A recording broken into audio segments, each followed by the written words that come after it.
This week, Franco Finn takes us behind the scenes as he meets up with Mark Grabow at Oracle Arena before a recent home game. All right, I'm here with Mark Grabow in his 22nd season with the Golden State Warriors, Director of Athletic Development. That has a nice ring to it, but 22 seasons, Mark, that's a long time. Yeah, it's been a good run and a great run.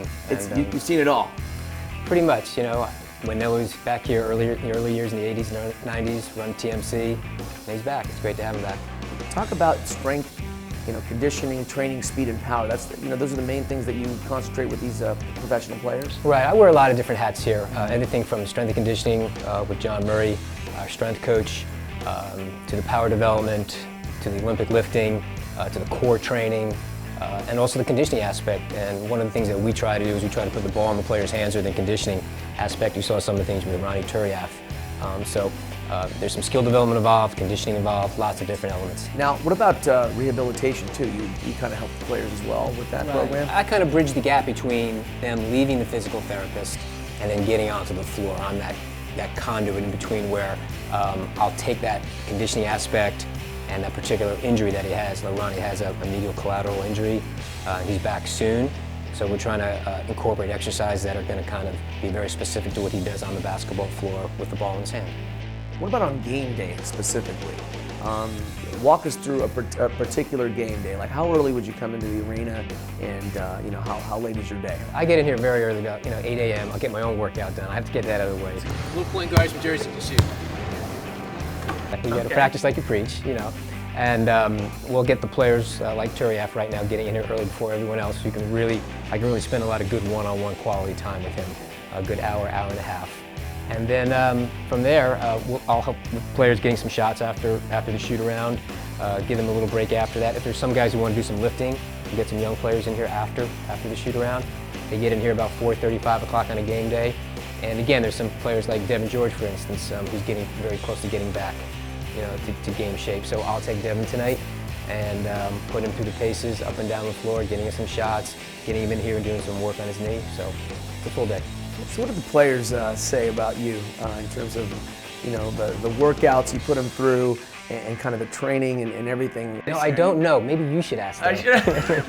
Well, let me get a little background about yourself. I mean, to get into this kind of position, first off, you've got to be working out. Like you say, you work out. But you've also had some experience in the pros. Tell us about that a little bit. Yeah, I spent several years in the North American Soccer League with the Washington Diplomats, back in the NASL before the MLS. It was a great experience. I played with the Pan American Games, the Pan American team, the Olympic team a little while, and I've had some really high-level athletes too over the years with professional tennis players, from Andy Roddick to Jennifer Capriati, Mary Pierce, Andy Murray.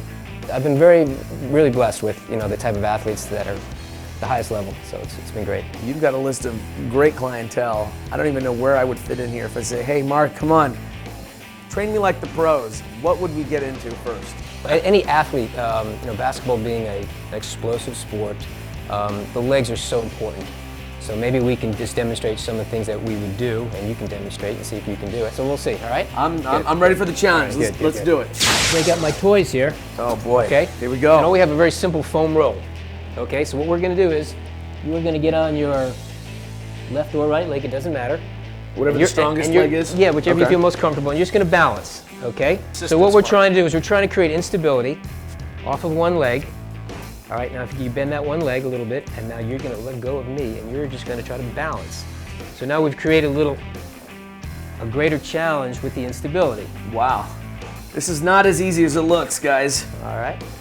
Woo. All right, now what we're going to do. I feel that burn already. Now what we're going to do is we're going to put him on one leg, and he's going to elevate his leg onto the back of that, so face me. Okay. All right, and you can do a one-legged squat. This is called the Bulgarian Squat. And what we're going to do is you're going to drop down pretty deep. Drop, drop, drop, drop, and up you come.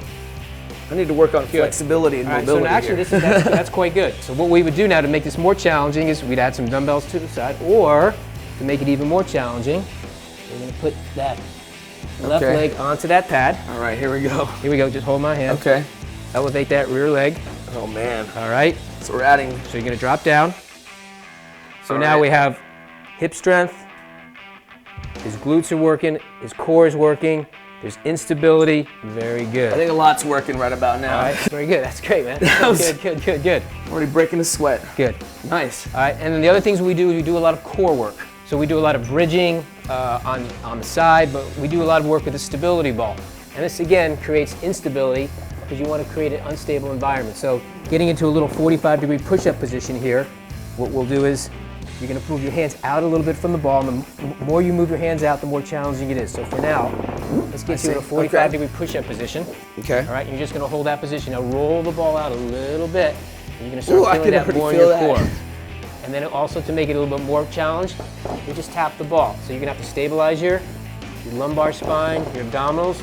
Wow. So yeah, so what Simple we're looking for things is like that, you can totally feel it. right. So just something very That's simple. just the basics. I can't even imagine all the other kind of things that you have in your We have tricks. a wide range of toys here and a lot of exercises. Fantastic. Well, thank you All so right. much for taking Thank the you. time and Thank you. keep on doing what you do. All right. All right. Thank you, Mark. Thank you. My name is Chris Wakeman. I've been a season ticket holder for the Warriors for 3 years. My favorite in-game entertainment is the Flying W.